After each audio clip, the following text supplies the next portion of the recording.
तूर डाळ म्हणजेच अरहर डाळ. हिचा उगम भारतीय उपखंडात झाला.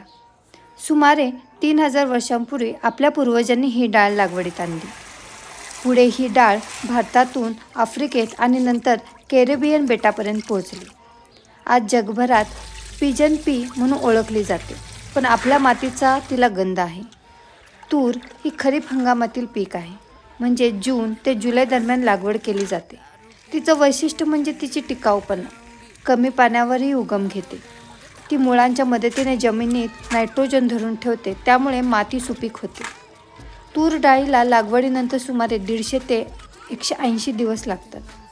100 ग्रॅम तूर डाळीत जवळजवळ 22 ग्रॅम प्रथिने असतात. तर ही आहे आमच्या शेतातली पिकवलेली तूर डाळ.